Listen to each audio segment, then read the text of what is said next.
Hey everyone, I wanted to go over the new and exciting news that we got for Monster Hunter Rise Sunbreak, which is set to release onto the Nintendo Switch and on PC on June 30th. And after the rather extensive trickle of information when it comes to Capcom revealing the weapon, brand new Silkbind and Switch skill attacks, one of the things that I believe went a little bit undercovered is the fact that in between all of that information that they were revealing for each one of the weapons, they decided to showcase a little bit of a better look at some of the brand new Master Rank Armors we are going to be getting a closer look at here in Monster Hunter Rise Sunbreak. And today I want to check out the Aurora Somnicanth Master Rank Armor for both males and females. You should be seeing the little clip on screen right now, which I think showcases the armors a whole heck of a lot better than the Insect Glaive weapon tutorial video that they put out when they were showcasing some of the switch skills for that weapon. The armor was kind of constantly moving and stuff like that, but here we get a closer look at just kind of like the hunter standing still, a little bit of a zooming in certain parts. So I do think that we got a better look at it overall, and I certainly wanted to cover it because I do think it's one of the better looking armors they've showcased so far. So first and foremost, when it comes to the male hunting armor, we do get to see that the hood is kind of pulled back, interestingly enough. One of the concept arts I specifically remember covering when I went over the Tankon book, one of the original books for Monster Hunter Rise, where they showcased a lot of concept art. In that book, they showcased the Somnicanth design, if you will, for the armor, for the male armor, and they had the hood pull it up. And this one specifically, it seems like the hood is kind of like pulled back, so the hunter is not really being hooded at all, and they're being showcased here in their full like headgear or whatever.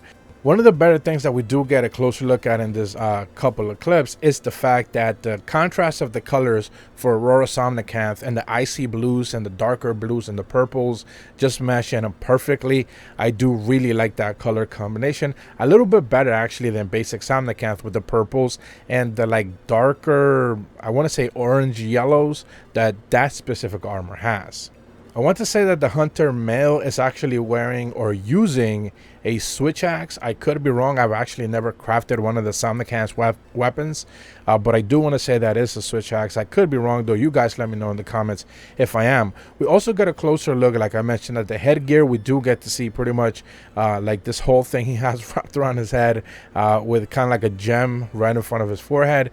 Obviously, if you have hair in your character, which this one does not, it most likely would be obscured, so you're not going to be able to see it all that well. At the end of the day, though, I do really like the contrasts.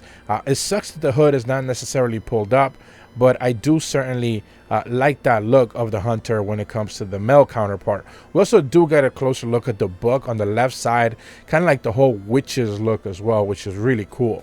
When it comes to the female hunting armor, though, I do believe this one certainly takes the cake just for being just amazing looking. First and foremost, she has the hood up, so that is a big bonus.